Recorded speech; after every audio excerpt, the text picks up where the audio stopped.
afternoon, everyone. Sorry we're a couple of minutes late. I believe we are live. I'm just going to double check and make sure it's all set up right because this tech stuff likes to not be very helpful. Okay, that's public now. Brilliant. So, welcome to my guest this afternoon, Laura Teare-Jones. Thank you so much for doing this, Laura. Thank you for having me. Um, so if anyone is watching live, say hello. We should be live in a few different places, so I will try and keep a lookout for any comments. Facebook one should come through, but LinkedIn, I'll keep an eye on and see if I spot any. But if not, we will go back and we'll check if there's any questions that we've missed or anything. But yeah, I'm going to have a lovely chat with Laura, and if anyone does have any questions for us, just let us know. So I'm just double checking that we're on LinkedIn as well. Yes, we are. Excellent. Okay, so yeah, I'll look out for the questions. So Laura, you are one of my members. I highlight a member as often as I can by doing these live streams. And you particularly chose this week, this month anyway, for a reason, didn't you? So can you tell us a little bit about starting with your journey? Because I'm always really fascinated about why people do what they do. Oops, excuse my computer making noises. and yeah, what's led you, what the kind of journey that you've been on to lead you to do what you do now?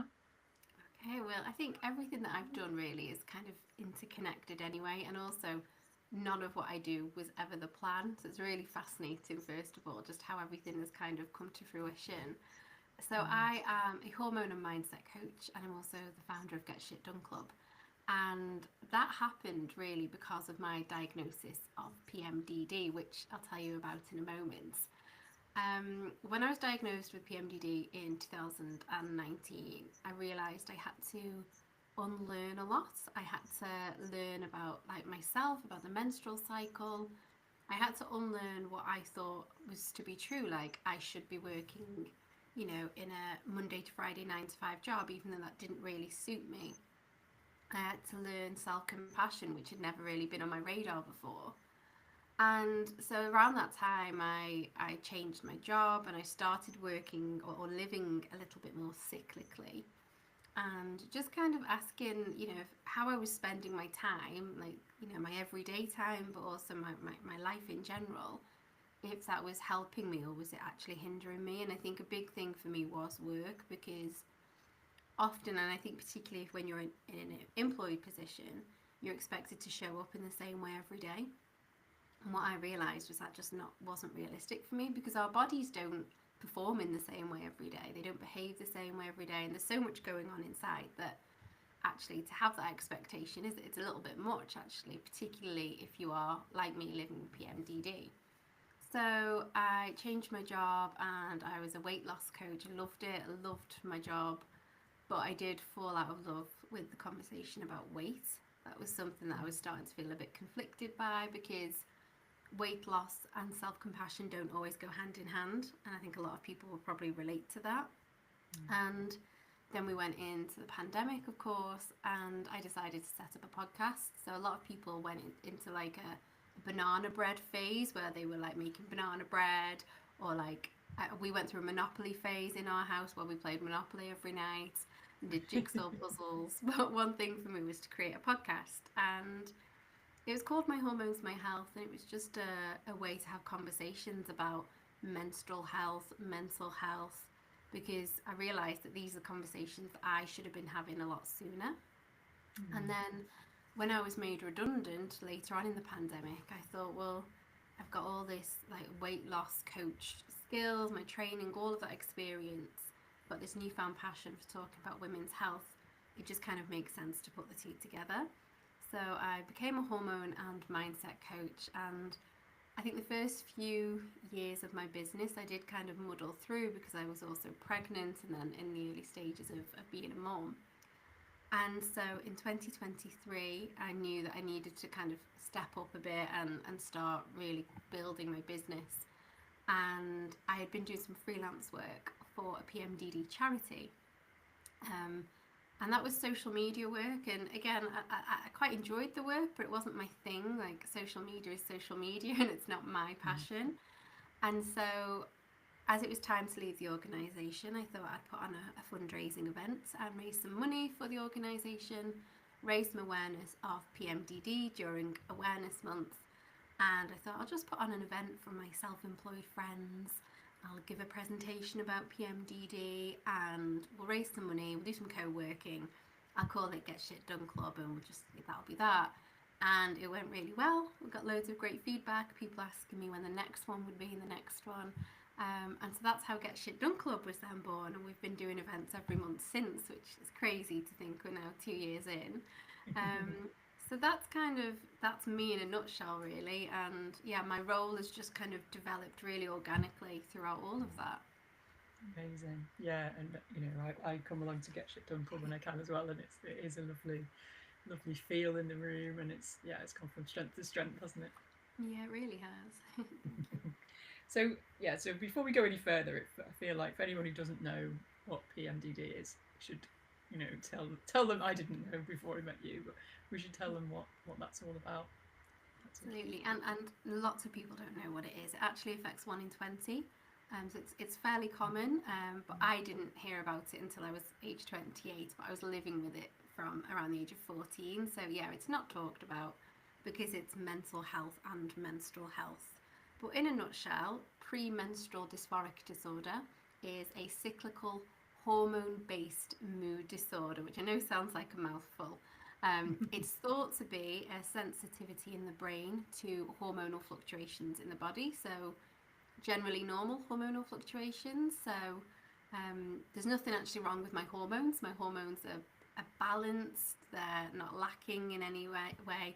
It's just my brain is very sensitive to that. So whereas most people will have like PMS where they feel a bit kind of naggy in the run up to their period, PMDD is a very extreme, very severe condition where the symptoms are, they tend to be more psychological and emotional, some physical as well, but it can lead to feelings of hopelessness and despair.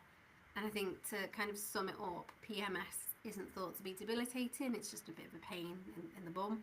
Whereas PMDD, it is debilitating, it can really impact a person's quality of life. And there's no cure for it neither, so it's, as I say, it's not really well spoken about, there's no cure, the research is still very lacking. So yeah, it took me 14 years to get diagnosed. Wow. So if anyone is watching this and thinking, oh my God, that sounds like me, what should they do? First thing and we should all be doing this anyway, but the first thing you should do if you suspect you might be living with PMDD is to start tracking your cycle.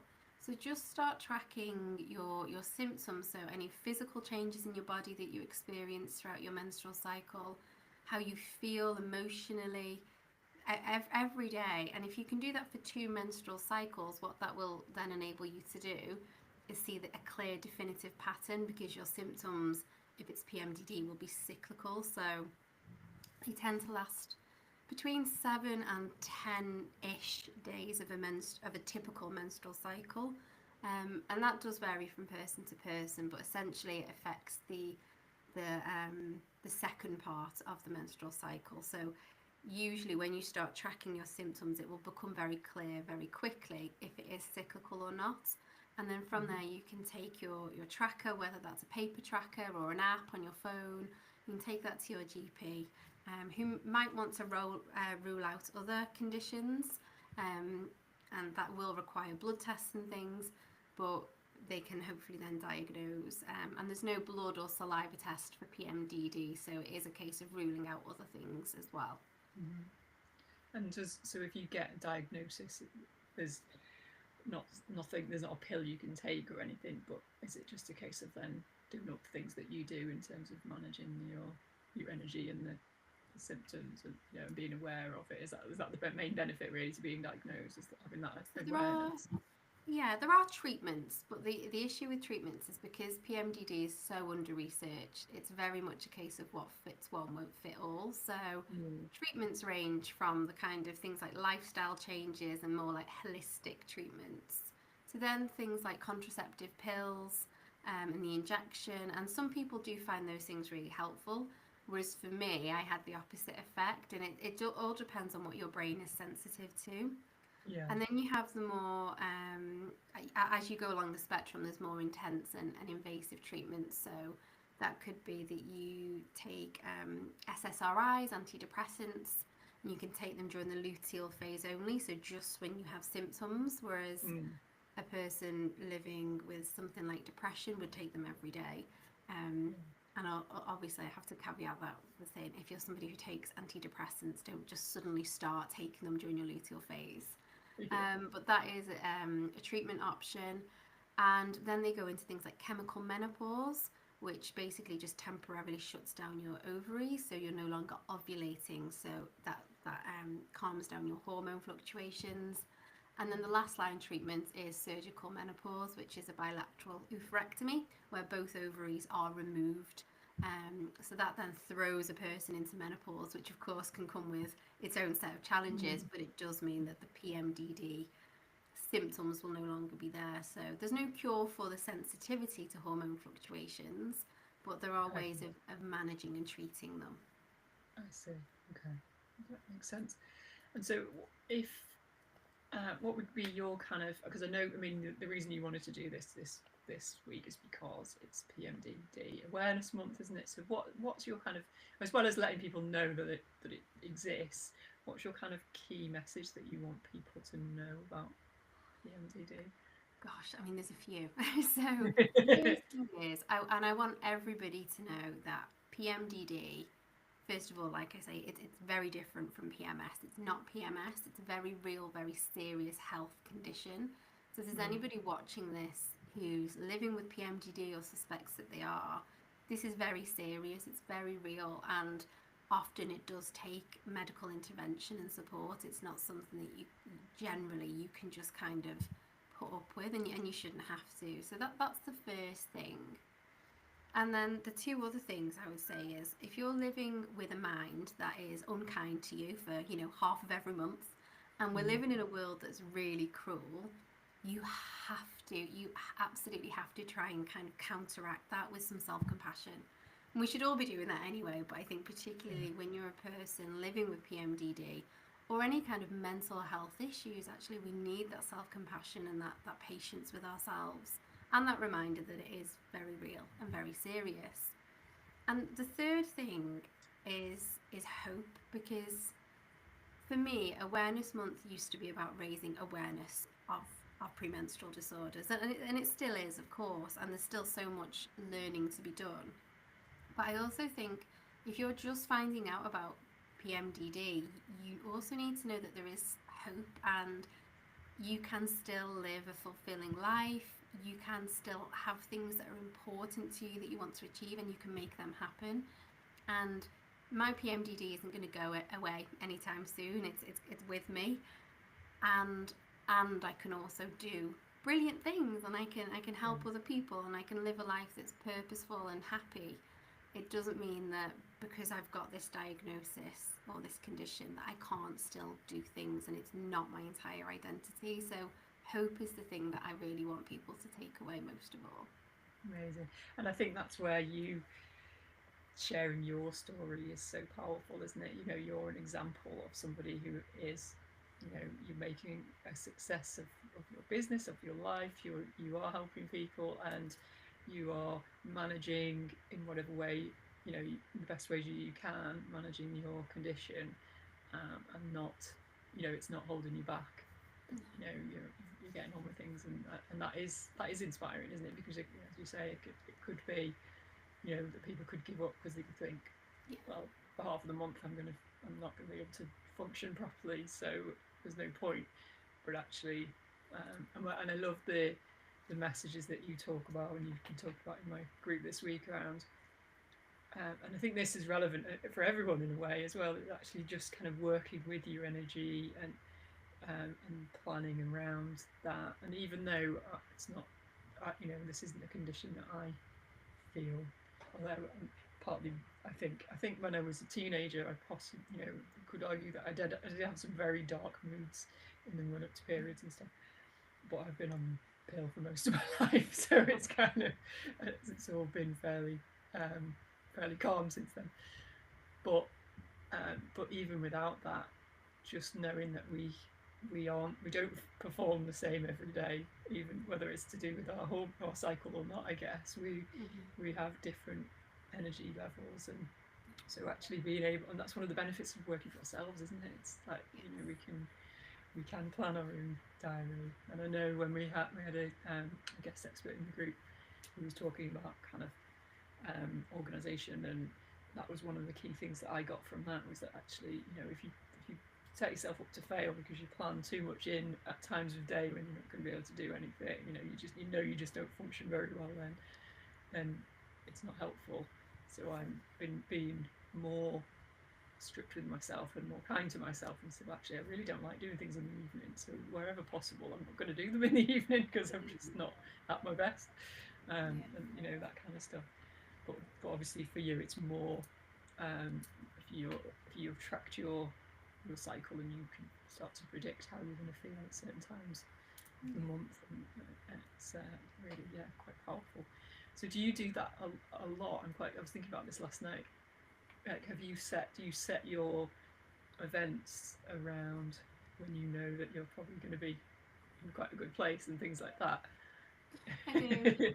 Yeah, makes sense. And I don't know why that makes me laugh, but it's just funny to think that, yeah, my events are, you know, where possible, I try and kind of put them in for my, you know, for the days when I'm most likely to be at my best. And the tricky thing is, you know, your body will decide what it wants to do, you know, and so I can plan an event for day 13 of my cycle when I know I'm probably going to be feeling pretty good, and then something will change in my body and I might hit ovulation a bit earlier, and before you know it, actually that event is in my more difficult phase.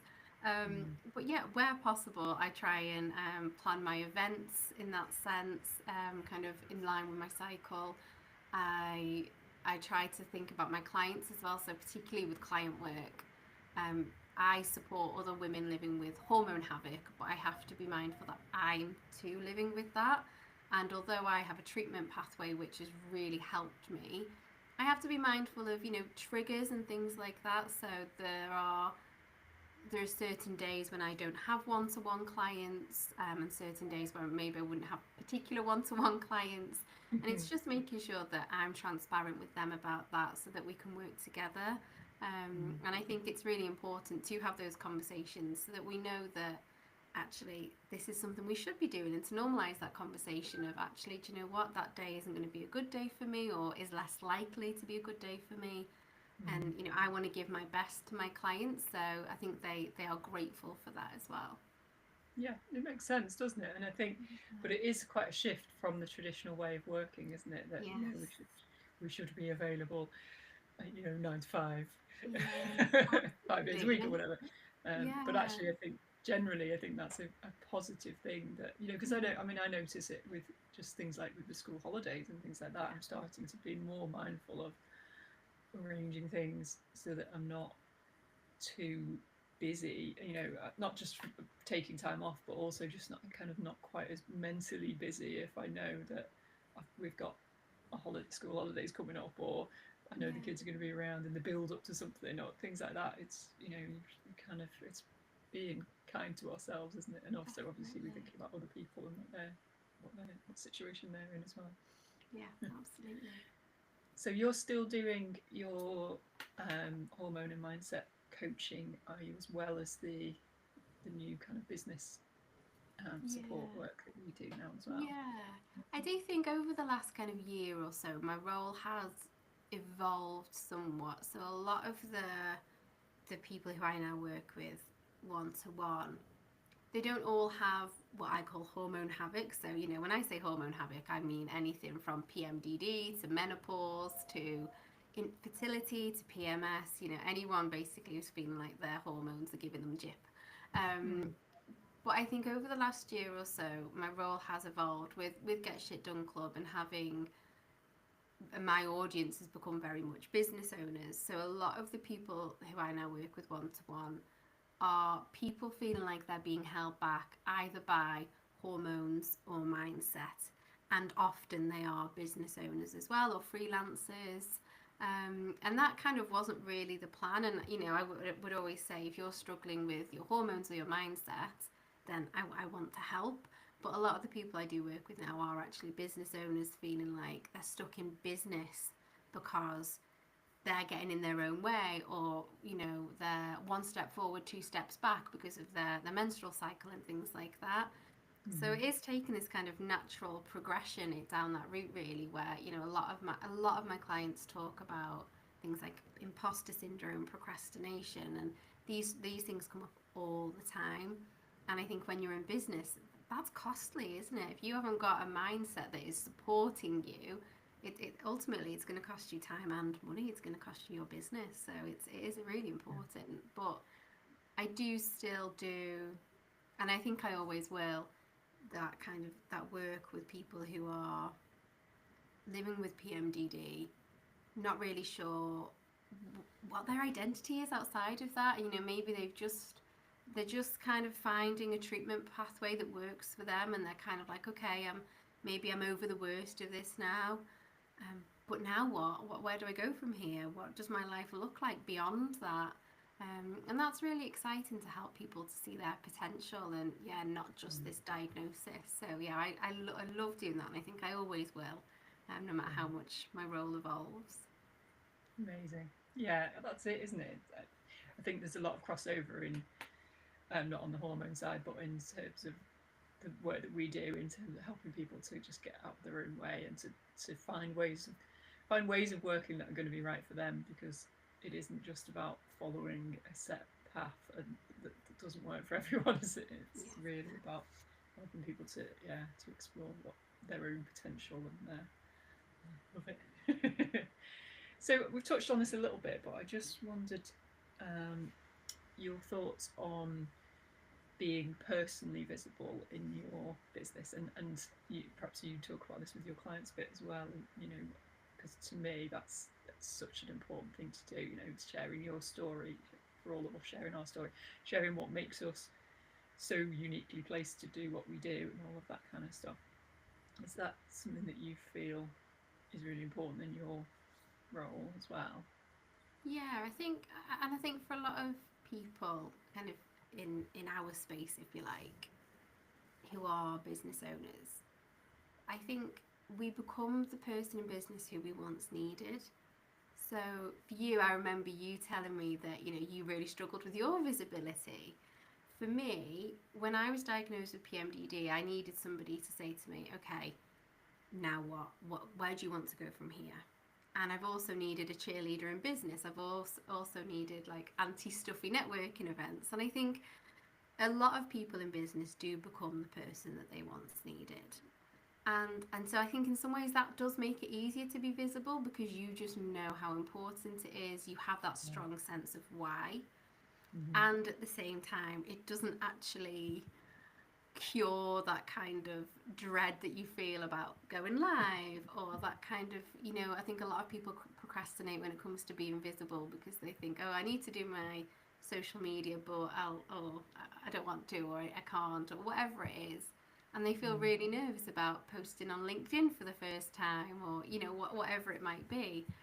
And I think what I kind of tell myself is, you know, this isn't just about me. In fact, it isn't about me. It's about the people who I Mm. want to help, and I can only help them if they know about me.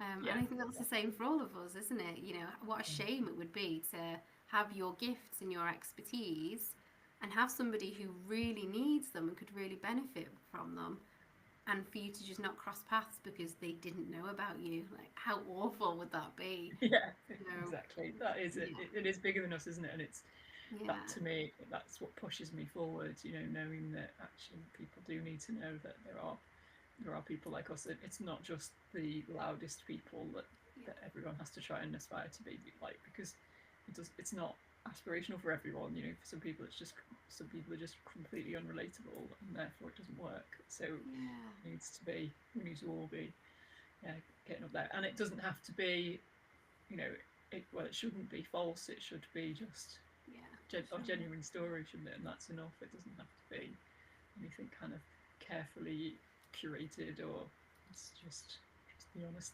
truth, isn't it? Yeah, definitely. Brilliant. So, what's next for you then? I know you're expanding, aren't you? And you're taking over the world with the I guess there's three things really that are kind of on my radar at the moment. Increasing my visibility, you'll be pleased to hear, through speaking, and yeah, I've got quite a few really cool events lined up for the summer. So I'm speaking at Storyhouse Women again, and a festival in Cardiff, and Womani Fest. So they're three events I'm so excited to be at. And I want more of that. I really want more of that, to be talking about hormones and mindset, and that mindset in business. I really am wanting more of that. And to that point, I've made the decision, and I'm saying it out loud publicly, to start the Get Shit Done podcast, because I've been wanting this for so long, and I just think what a great way to shine light on other businesses. So that's the second thing. And the third thing will be to open more Get Shit Done Club venues. So we have 3 now, which feels amazing.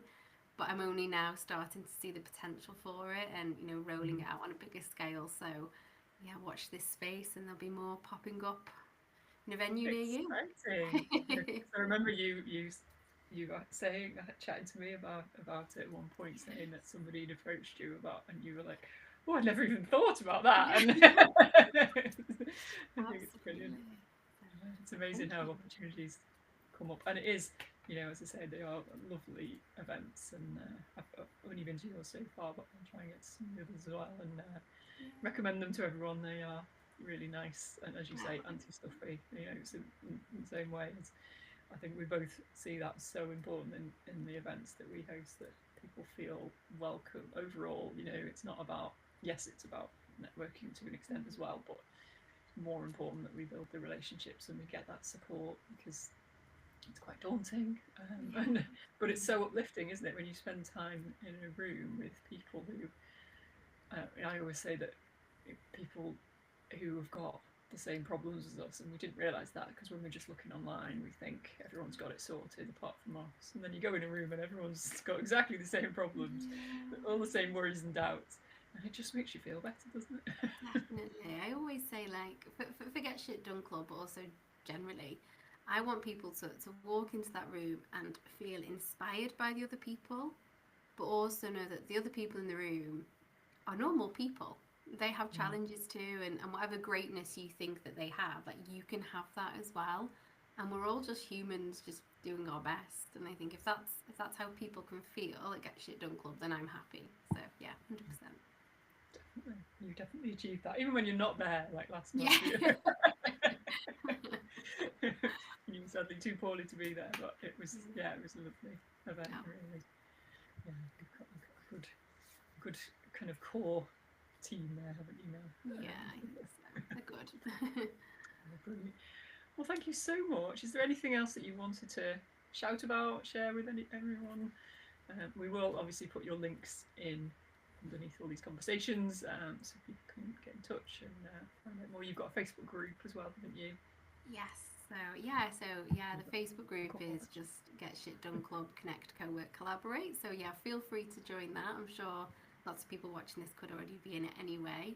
And of course, if you're feeling like you need to get out of your box bedroom, you need to get out of the office and just connect with other people who might be quite similar to you, then come along to any of our events. You'd be so welcome. Amazing. Thank you so much, Laura. And yeah, I don't think there's been any comments today, but we can go and have a look afterwards and see if anyone asks any questions. But it's been really, really informative. I learned something new from you every time I speak to you. So yeah, really good stuff. Thank you. And yeah, I'll pop all your links in and everyone can come and find you.